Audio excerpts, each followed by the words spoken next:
Welcome back to another episode of The Bourbon Lens. This is Jake along with Scott, and this episode again is brought to you by Manscaped, who is the best in men's below the waist grooming. Use code Bourbon Lens at checkout to get 20% off your order as well as free shipping. And we are excited to tell you more later in the episode about Manscaped. But today we are going to talk about the sample extravaganza, palooza, whatever other terminology you could use for a lot of different whiskey that Scott and I have in our bar. Because the best thing about bourbon podcasting is you get to try a lot of bourbon. The hard part about bourbon podcasting is talking about all the bourbons and whiskeys and other spirits that you get to try and keeping up with them, because a lot of great people reach out to us, and this is going to be our opportunity. And we want to sprinkle these in over the next few months to talk about these samples that show up on our doorsteps. So Scott, when you think about probably your number one expense as a bourbon podcaster, it would be sample bottles? Dishwashing detergent. That works. I mean, literally the amount of sample glasses and sample bottle, they're everywhere. My wife wants to kill me every single time I have a mass exodus from my tasting room up here, or my podcasting room, or whatever you call this place, man cave or whatever. But yeah, I'd bring all the glasses downstairs and do the dishes or throw them in the dishwasher if I'm being really lazy.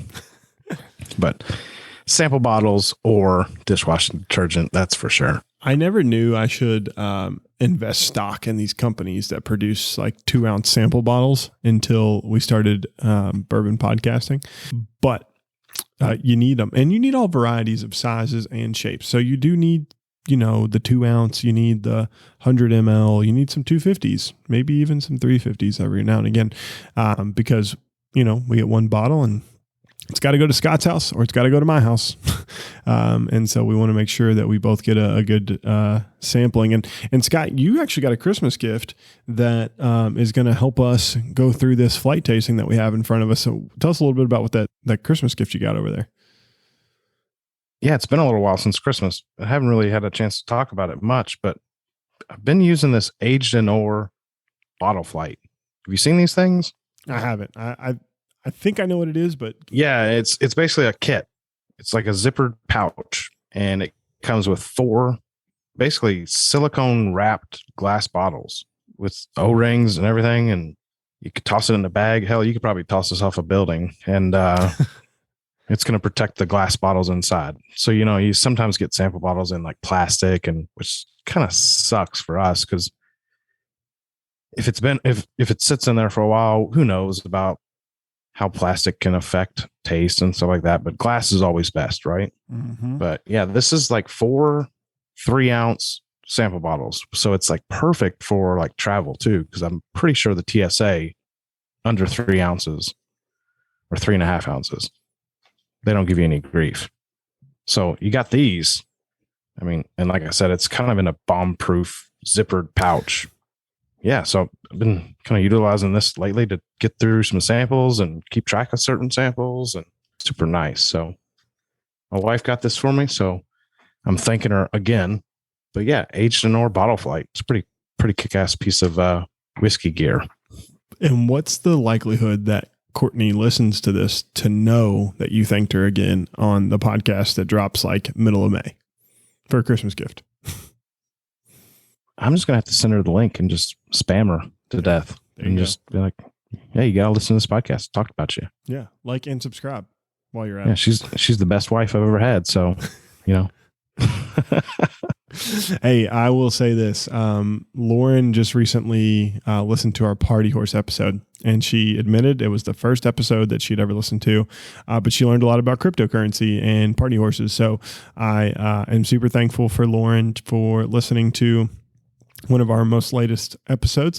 And she said she was really interested in hearing how we did our reads for Manscaped, because, the tagline. So, it's never a dull moment around these parts to embarrass the wife with a read about Manscaped. Yeah, speaking of the Party Horses episode, we got a lot of like messages and things, people thanking us about introducing them to what the hell an NFT is and how it kind of plays into the different worlds like spirits. Mm-hmm. So I thought that was pretty cool. Got a lot of good feedback on that episode. That one was totally out of the blue. It was like, let's talk about NFTs and whiskey. Okay, let's do it. So hopefully, if you haven't listened to that one, people can go back and listen to that. But yeah, those Manscaped reads, those are always fun. Great product. Yeah. I can't say some of the stuff with a straight face, but the taglines are pretty classic. Oh, the first time I wore the t-shirt, I didn't realize I was going to be on camera for work. And so I had to run and go put a pullover on, because I'm like, oh crap, I can't have this on. And so they were like, Jake, why aren't you on camera? And I'm like, I had to go get a pullover. It was a little cold. I just needed a jacket. I was a little chilly. Yeah, so all is good, but no, those products are great. I'm super excited about them getting me ready for summer and making sure that this dad bod is looking as clean as possible. And I just recently went to Disney World, and let me tell you what, I never thought I would say ball deodorant is something that I want to keep in my travel bag, but that is something you want to keep in your travel bag after heading to Disney, because I just felt clean all day. It's hot. It's hot and waiting in line all day. And yeah, but I will say Hollywood Studios was a favorite of the kiddos. He's big into Toy Story right now. And I can already tell you he is rearing to go back. So super, super pumped about that. Yeah. My son, when he went the first time, we've been twice now, but it was like everything is just larger than life. I couldn't imagine being a kid at Toy Story Land, where everything literally is just what's that movie called? Like Honey, I Shrunk the Kids. Honey, I Shrunk the Kids. You're taking me way back to like when we were like 5 and 6. Yeah, that's what I would have felt like as a kid. Like Honey, I Shrunk the Kids. Like everything is just massive. Like there's just toys and Tinker Toys and Slinky Dog and all that stuff that's just larger than life. So being a 5, 6, 3-year-old kid, 2-year-old kid, be crazy. While Jameson may be a giant to his 2.5-year-old peers, he was not a giant compared to Andy and all the other things that were happening at Toy Story Land at Hollywood Studios. And I just look forward to him getting a little bit bigger and a little bit bigger to ride the bigger rides and the bigger rides as we go back to Disney, because I know it's not a one-time deal as much as my wallet would have liked it to be. It's a recurring theme. Yeah, and then your wife will get back in February and then ask by the end of February, hey, can we go back this year? I'm like, 2023? No, she's like, yeah, the end of this year. I'm like, no. So that's coming too. Well, my dad had to miss, and my mom had to miss. My dad got out of the hospital recently. Thank God everything's good. But I already know Grammy is ready to go and reschedule her trip to see the little guy do Disney. So, shout out to grandparents. Pops. Love that stuff too. Yeah. Hopefully he's doing pretty good. Yeah. Shout out to Pops for feeling better. And my mom for being the real one and taking that one for the team and staying back with him during this time. But, it's a lot of fun seeing your kids' eyes light up. Because I don't remember the first time I went to Disney. I know I went, but I don't remember it. But seeing your kids' eyes as they go and see Disney for the first time is pretty amazing. Oh yeah, for sure. I mean, you just gotta kind of soak it all in too. Yeah, that's the best thing to do. So yeah. So, as we keep turning the page, pools are opening soon. I keep talking about that. I'm just really interested in going and doing a cannonball this year at some local pool and trying to make the biggest splash I possibly can. But Memorial Day is right around the corner. So are you a guy that cooks out on Memorial Day? Or are you a guy that goes mattress shopping on Memorial Day? Definitely cook out. I don't really buy mattresses that often. Are you supposed to? Once every 5 years, apparently. See, that's bullshit. We were talking about this. Like, why are there so many mattress stores? Like, that's the thing that you probably buy the least, other than like a refrigerator. It's really funny.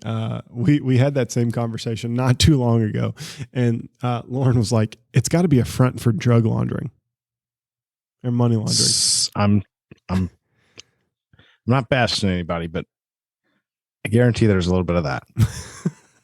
And they just opened a new store in Oxmoor, the Purple store. So Purple, the one that you could only buy online for a long time, now has a store in Oxmoor.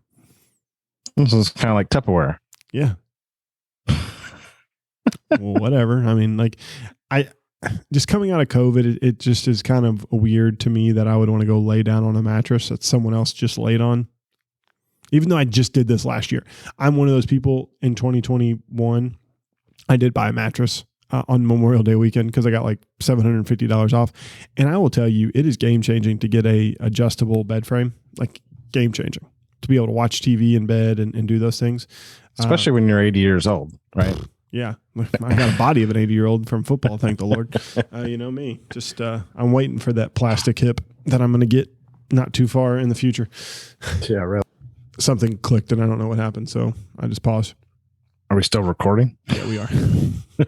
I always heard like a click, and I was like, "That's all right." Yeah. So when I go to surgery for my bionic hip, we'll be cheersing up then because I'll be on my road to recovery.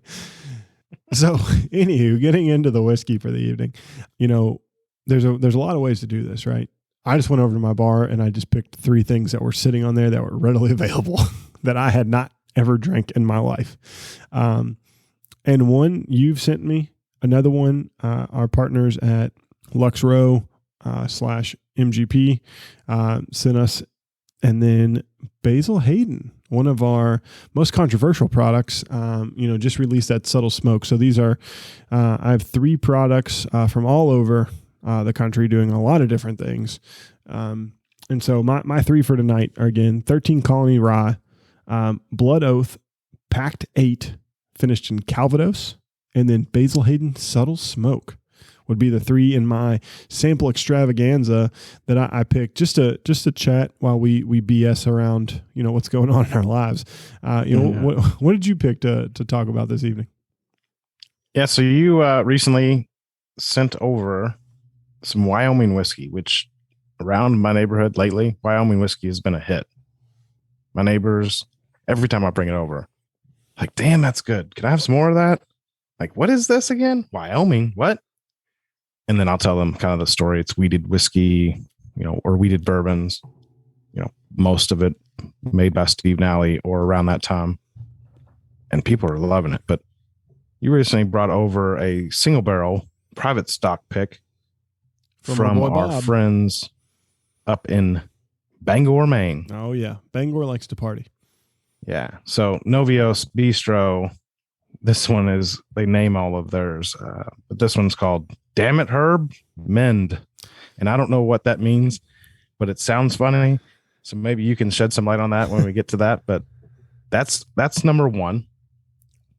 I'll jump over to number 2, which is 15 Stars, which is a new bourbon brand, first release.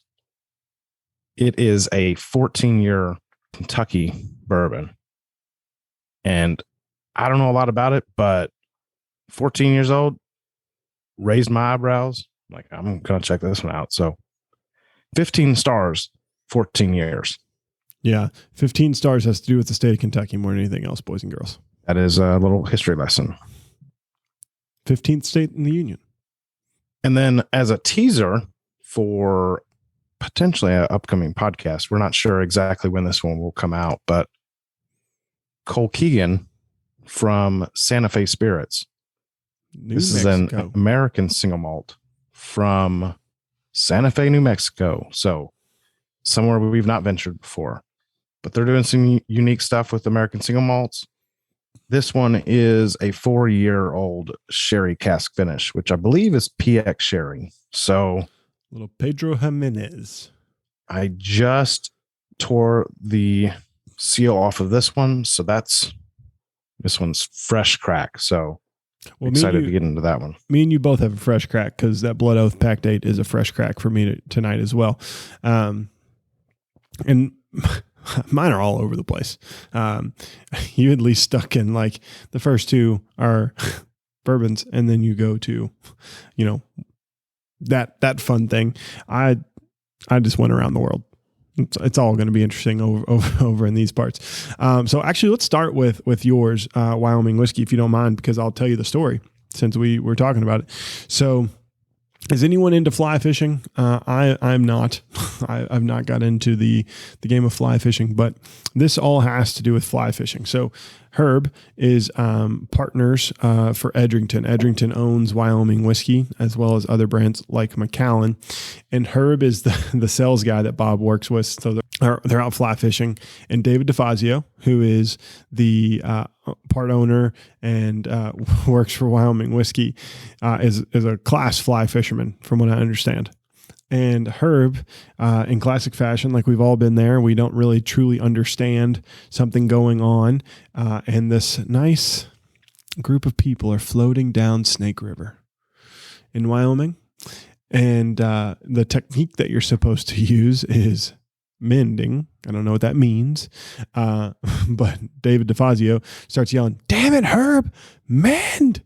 And he almost like got this people like on this raft in trouble as they were like floating, taking pictures of the Grand Tetons in front of them in Wyoming.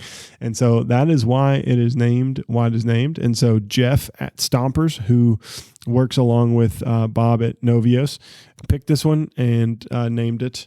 They have a sister barrel called Derby 2022 that Scott also has, but I told him just based upon my samples that for tonight, I think he should pick this beautiful, beautiful whiskey that's in front of him. That is Damn It Herb Mend at 116 proof. Wow, so good. I mean, I had one reaction when I first drank that, and it was caramel bomb. Yeah, so just poured this, nosed it, and I was like, wow, that's caramel candy. Like, it's just melted caramel, sugary.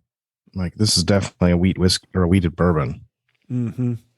Which, like I said, Wyoming whiskey has been very popular around several of my whiskey drinking friends, the neighbors, and things like that. So diving into this one, 116 proof, it brings a punch, but it lingers with that caramel, like melted caramel. Wow. Like Werther's Originals, just like savory caramel. Yeah. That's I'm not saying like a one note bourbon or a predominantly one note bourbon is a bad thing. It's not in my mind, but this is like, if you're looking for a single barrel, that's like a characteristic you would look for. Like, wow, that just stands out. And if there are other barrels that are like this, holy cow. That's a honey barrel for sure. So there are a few left. If you're going up to Bangor, Maine and want to check out Stompers, there are a few left for sale around $60. So that is my one plug, and they'll probably already be gone by the time this podcast drops. But just thought I'd give you a heads up. Hey, maybe we could tease it, but we should do a single barrel from Wyoming. You think people would like that? I think people may like that. And I think we could probably get someone behind us down at Bardstown Bourbon Company named Steve Nally to give us a cheer on there. Maybe. But yeah, no. Well, if people want to hear more about Wyoming whiskey, we've got another podcast that check out episode 152. I can tell you exactly the number. How about that? Because I just told someone about that this week. So yeah, check that out. And if you want to try some Wyoming whiskey and maybe you want to try a single barrel, let us know. Maybe we can make that happen. Yeah. And we might have to yell at Herb and say, "Damn it, get Bourbon Lens a barrel." Damn it, Herb. I don't know what the next exclamation point would be, but mend. Yeah, definitely. So my first one is in a unique one, right? It's out of Georgia, 13th Colony. So it's actually going to play in our history lesson here. So because we'll go to the 15th start. So 13th Colony, which would be Georgia. Little history lesson. So 13th Colony is producing a rye and a bourbon. But what is really interesting about 13th Colony is they are using the same squatty bottle that is sought after every September from Old Forester. They are using that good old birthday bourbon look and feel to produce their whiskey. And it's really interesting. I think that not anyone else adopting that bottle is super, super rare and weird anyway, because it's a weird glass. But they have a rye and they have a bourbon. I've not tried the bourbon, but the rye, I like it. I don't know, Scott, if you have had it recently, but I know you poured me these samples. The rye is rather good. Yeah, it's been a little while since I've tried it, but I'll have to go back and taste it again. Probably not now, because obviously that would take some time for me to go find it in my liquor cabinet, whatever. But from what I recall, it was almost like a traditional Kentucky style rye. It had a little grain corn element to it. I don't know that I don't know that it has corn in it, but I do remember like it tasted like more than just a traditional 100% rye or a 95.5 rye. It does. It definitely has depth to it, a lot of complexity. That wet grass note is in here a little bit, but it's really kind of overpowered by citrus and caramel and vanilla. Like this has a lot of good, like true rye whiskey flavors to me. But that wet grass, like wet forest type thing is definitely there. But this is a rye that I can get down on like all summer. This would be great in an old fashioned. I had to look it up. This one's interesting. It's 96% rye. 90, isn't that wild? So 4% malted barley. Yeah. Interesting. So, and it's 4 years old. So 95 proof, 4 years old. I like this. I would put this on par with one of my other favorite rye whiskeys in like this category of under 100, which is Starlight Old Rickhouse Rye. I think this goes really hand in hand. You know, they do a 90-10. This is a 96.4. I think it's got a lot of good flavor, and I like the proof point 95 versus it being like way up there. And that whiskey bottle is, while difficult to pour from, it's gorgeous. I mean, yep. That squatty bottle, it's super unique on the bar, but yeah, I don't know how much longer they'll be able to get that glass if there's a glass shortage and Brown-Forman's throwing around money, but gotta love people throwing around money, right? Just like there's a wood shortage and people are throwing around money to make sure that they get their wood. Money talks. Yep. So now as we continue our history lesson, we go from the 13th colony to the 15th star. So this is, from what I remember reading from the press release, this is an elevated bourbon, right? They don't want to speak to the consumer who's looking on the bottom shelf. They want to speak to the consumer who is looking for that high-end whiskey or bourbon in that $200 to $300 price range. Isn't that correct? Yeah, I'm pretty sure this one comes in at a pretty healthy price. I think it was $229, maybe. I thought it was $279. Could be. So yeah, it's 14-year-old whiskey. If we were talking about this 2 or 3 years ago and somebody said $260, $250 for a bottle of 14-year-old whiskey, we'd be like, are you crazy? But as we've seen, the ages on extra old stock, they are coming down, but then also they're being reserved for very exclusive bottlings from Heaven Hill, things like that. So BTAC. Yeah, so the extra aged, which I would say extra age is probably anything like over 12, 13 years.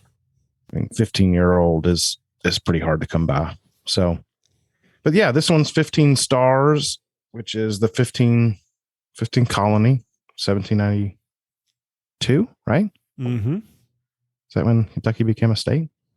So yeah, it's a Kentucky bourbon, 14 years. It's 103 proof. Super classic Kentucky bourbon. I mean, I get a big like cherry vanilla oak note. And I don't know if you've had this one. I think you've got a sample. I've not drank it yet, but I have it, and it is on the list of samples to continue to work through. But it also has like this old, like wild turkey taste to me. Like wild turkey has like a funkiness, like rye corn blend to me. Mm-hmm. And that's kind of what I'm getting from this. And that was my first impression when I tasted this a couple weeks back, but pouring it again, I'm like, damn it, this tastes like a really good Russell's pick. So you're telling me we need to put it up against Russell's 13? Maybe. Hey, or Wild Turkey 17 bottle and bond. Oh, come on. Now you can't get into my stock like that. Well, that's true. But I mean, I was just thinking like in terms of proof, because isn't 113 pretty high? Or not 113. Isn't 13 pretty high? I think it's like 110. Oh, okay. No, it's not. So yeah, I would have a hard time pegging what Kentucky bourbon this might be, but it's got those cherry vanilla oaky, but it starts off with a like funky rye grain note. Interesting. I'm gonna have to pull that out. And so the history lesson is now over for those people who have been tracking and failing social studies along the way with Scott and I. And he was right. June 1st, 1792 is when this great state was founded, where you find a good chunk of today's bourbon being produced in the great Commonwealth of Kentucky. But we are actually going to venture to this really weird, convoluted partnership of St. Louis, Indiana, and Kentucky, which is Lux Row, MGP. And we're going to talk a little bit about Blood Oath Pack Date.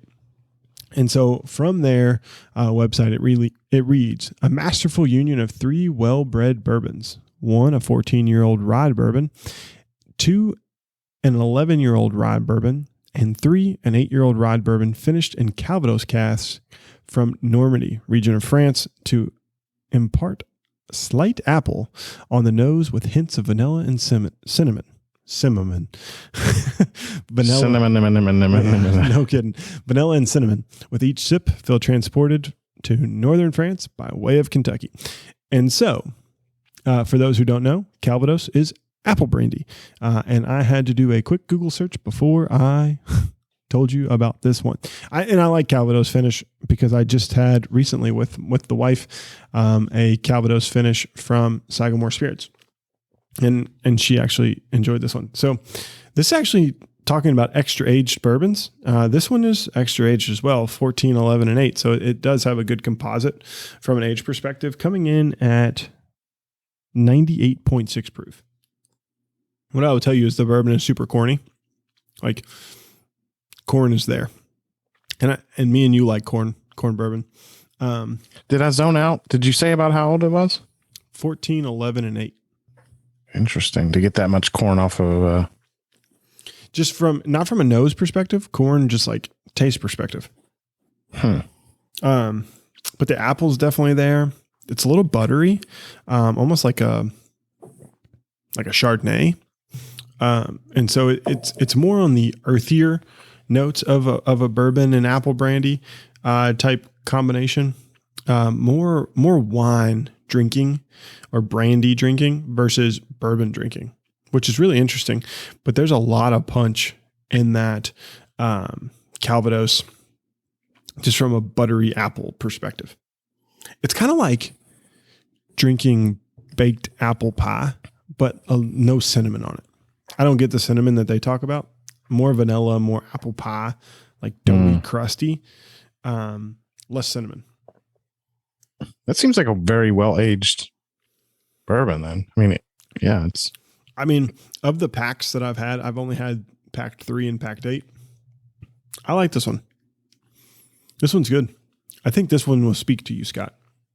I love my corn whiskey. So, I mean, since it's Kentucky bourbon, like it's really viscous, really coats the mouth. I think that's the other thing I like about it.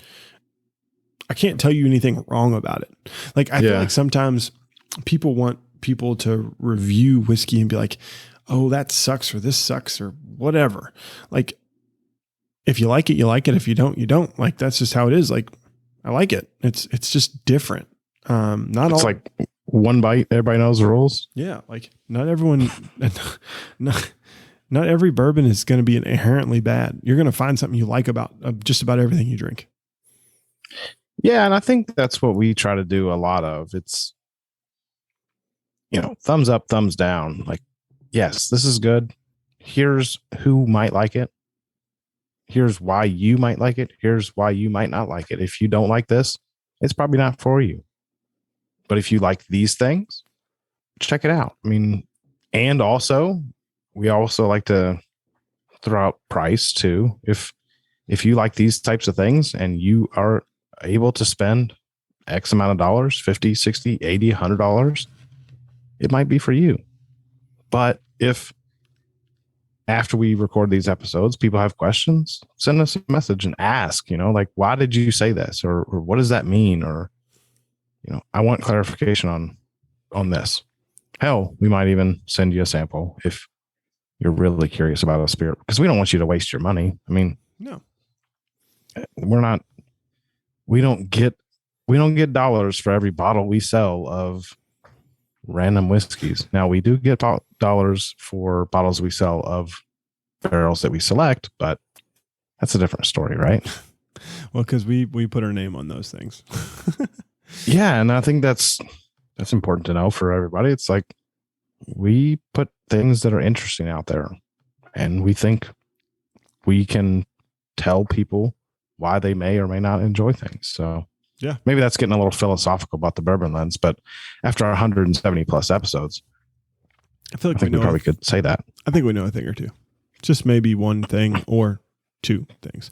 But that one's super interesting. I'm excited to get that one in your hands. I think you'll really enjoy it. The apple brandy finishes really nice over time. Huge, long lingering finish. But the herbaceous notes and like the more like earthy notes are definitely there. I think more of because it's older, it's got a little medicinal to it, like a little medicine notes to it, like Flintstone vitamin-y. But I don't think that's a bad thing. I think that just means it's could it just be how it's filtered with limestone water and yada, yada, yada about Kentucky. But I think that one's good. I'll be interested to see what you try or what you think when you try that one here in a little bit. So going to the last one, these are the ones that go a little bit off topic, a little bit different than what we just had. And you're headed out to New Mexico. And what's really interesting is they're also like the home of Hatch green chilies, which I love in New Mexico. So if I go, I just need to eat all the Hatch green chilies I can possibly get. What the hell is that? Green. So it's just a varietal of green chili. Do you like green chilies? But it's not really spicy. It's like just a little bit of heat. They can be spicy. I mean, I would say green chilies are mild in general. Hatch green chilies are like mild plus. But like, what do you do? Like scorch them on an open fire? And yeah, you can do that. You can make salsa verdes out of them. Things like that. Yeah. Okay. Yeah. Like charred salsas and stuff like that. Mm-hmm. Yeah. Like today I had like Chewy's. Chewy's has a salsa, like a Hatch green chili salsa. It's like heat plus. Like it's not like scorch your mouth off, but it'd give you like a little, it's there. And I love Chewy's. I didn't know anything about Hatch green chilies, but you're welcome. Now I do. So for a teaser, Santa Fe Spirits is making Cole Keegan, which is basically a mashup of the gentleman's name who founded the distillery, Colin Keegan. And they're making American single malts in New Mexico. And what they're doing is they're smoking their barley. So as opposed to like peat smoke, they're doing a mesquite smoke, which is more traditional Western states. What do they call those states? Like Southwest? Southwest. The Tex-Mex states. Yeah. So like Southwest United States, mesquite is big. We don't have a lot of peat in the United States, I don't believe. Maybe up north in like Washington, Oregon, things like that. But this one, I think they dialed back on the smokiness and they went with a sherry cask finished American single malt for their 10th anniversary. But this one's a 4-year and this one just came in the mail. But we attended a tasting event, tasted some other of their lineup, which I thought they were all really, really good. There are some that stood out a little bit more to each of us, probably separately, differently. But hopefully we can get them on the podcast soon and explore some more single malts. Yeah, I liked them. It's definitely different. If you like mesquite barbecue, this one's for you. Talking about finding this one's for you. Like if you're a barbecue fan, this is right up your alley. And I'm sure like adding the PX to it gets you like some of that barbecue sauce, marmalade type notes that a lot of people love in barbecue. Yeah, it definitely brings that caramelized sweetness that you would get from like fruit, like charred fruits, things like that. I don't get a lot of the mesquite smoke though that I got on the other three. So I really think that they dialed it back on this one because they only partially mesquite smoke Yeah. I think it was like a third. Yeah, it's a blend, right? It's one part mesquite, 2 parts normal. Just malted barley. Yeah. Yeah. But hopefully we can get them on the podcast soon. People can be introduced to them because they're very new. Yeah. I mean, they've been producing for a while, but this Cole Keegan American Single Malt, now that they've hit their stride, hit their age, I think that people are going to really start finding out about them. And if you're interested in American Single Malts, like I said, it's a big step from these traditional wheated bourbon to well-aged bourbon to American Single Malt. But that's kind of what we're doing, just tasting. Yeah. I mean, this is what Scott and I do when we're at home alone trying to figure out what's next on the podcast. And we're just doing it for a podcast. So I'm going to go with one of the most weirdly controversial brands ever. And it's so weird because in bourbon podcasting circles and bourbon influencer circles, and I hate to use that word influencer, but it's so damn true. Like, people poo-poo on Basil Hayden all the time. Like, and I don't get it. I really don't. There's a time and a place for every whiskey. Now, I can't. Unless it's bad whiskey, and then there's not really a time and place. Yeah. And we're equal opportunity drinkers here at the Bourbon Lens. But we do drink responsibly. And so they just released something I find very interesting. They just released Basil Hayden Subtle Smoke. And what's interesting to me is I always have said Basil Hayden is the bourbon for a Scotch drinker. Light, got some caramel, got some vanilla. And so now they add this like subtle smoke thing. And I think to myself, well, are they going after the Isla peated Scotch drinker? The Laphroaig, the Lagavulin, the whatever other one, because there's a ton of them. And so I smell it and I'm like, well, there's caramel, there's vanilla, there's your, everything. And then it hits me as you talk about mesquite. Their smoke in this is almost like a liquid smoke. And then I think to myself, are they doing something similar to what they do for the dark rye? Where they're blending not wet barrels, but wet ingredients. And I don't know the answer to this. And so I'll need to go back and circle back with the marketing team. But just from a nosing perspective, that's just how my mind was working, right? Like we've talked about the Caribbean rum cask. We've talked about the dark rye. We've talked about some other things that show up. And that's just something that crossed my mind. But again, just like every other Basil Hayden, 80 proof. So what's really interesting is someone I know drank this and said they didn't care for it. Be honest with you. I like this better than regular Basil Hayden. I bet because it probably brings a little bit, and I've not had this one, so I'm excited to try it, obviously, but I bet it's because it brings a little something that pushes 80 proof Basil Hayden just up a little bit. And going back to your earlier comment, I think that a lot of people are just being pretentious and saying 80 proof whiskey is just watered down, whatever. I mean, the Scotch, the Irish, they've been making 80 proof whiskey for hundreds of years. And so did Kentucky, by the way, until maybe the last 15, 20 years. All whiskey used to be 80 proof. Or 86. Yeah. I mean, like bumping into 90, people are like, oh my God. Do you remember the days when 101 was like, huge. oh, yeah. Oh, what are you thinking drinking 100 proof whiskey? What are you doing drinking 101 proof whiskey?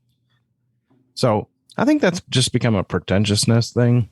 Yeah. And feel free to leave comments and spew some hate. I don't really care, but every other spirit in the world starts at 80 proof. Vodka, gin, rum, whatever. But the second that a traditional Kentucky distillery does it, you're like, it's just crap.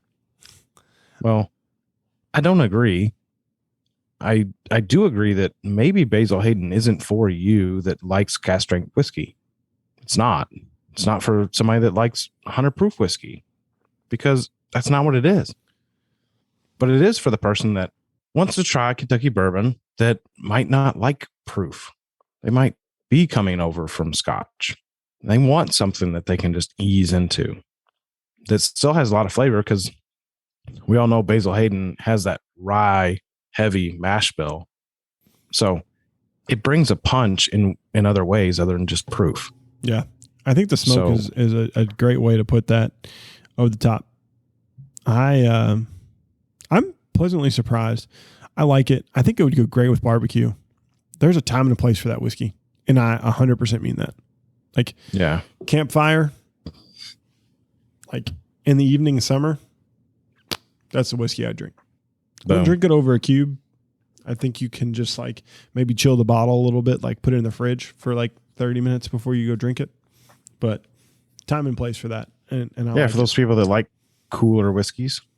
Yeah, maybe a cube of ice waters it down too much, breaks it up. I don't know, but yeah, that's a good way to also introduce people to drinking whiskey neat, right? Yep. Yeah, I think it just needs like in like a 90-day summer night. Like you might want to throw it in the fridge, just cool it down a little bit. But overall, like I'm happy with it. I really like it. So I'm going to ask you this question. And I'm going on a limb and I'm saying I really like it. So whatever. I like Basil Hayden apparently. So screw it. Send hate mail to thebourbonlens@gmail.com and ask me if I care, because I won't respond. But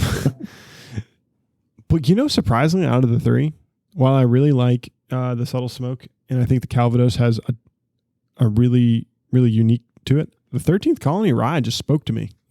Maybe it was, maybe because it was what we drank before or whatever, but the 13th Colony Rye it did it for me.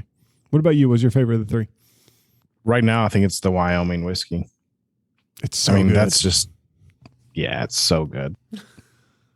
But it's proof heavy. It is. I just went back to it. It's proof heavy. 116. You feel it. I mean, it's punchy, but it's just melted caramel, and Wyoming whiskey has been impressing me for several months now. So yeah.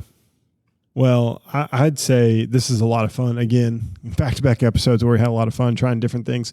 If you would like to hear more about these sample palooza, sample extravaganzas, let us know. We'd love to keep doing them, because a lot of great distilleries continue to send us a lot of great whiskey, and we'd love to feature them, even if they don't get a full feature podcast here on the Bourbon Lens. Thanks for listening to another episode of the Bourbon Lens, as always, and we're so thankful for our sponsor for this episode, Manscaped. Remember, make sure you take care of the family jewels, because Manscaped will help you do that. Go check out the Performance Package 4.0 to get your trimmer, your weed whacker, which is your nose hair trimmer or ear trimmer, your ball toner, your ball deodorant, fresh pair of boxers, as well as a travel case, and use code BourbonLens at checkout for free shipping and 20% off your order. Father's Day is coming up fast. Don't miss out on this awesome opportunity. As always, go check out our podcast on your favorite podcast listening app. Give us a 5-star review, as well as leave us a review. We'd really appreciate it. It helps us climb the charts, but it also just means a lot to Scott and I, because we put time, energy, and effort into this podcast. Go over to social media, Instagram, Twitter, Facebook, and TikTok @BourbonLens. Drop us a note. We love to respond, even if you do it via email. We've got a few emails lately, and it's been a lot of fun interacting with those folks. thebourbonlens@gmail.com.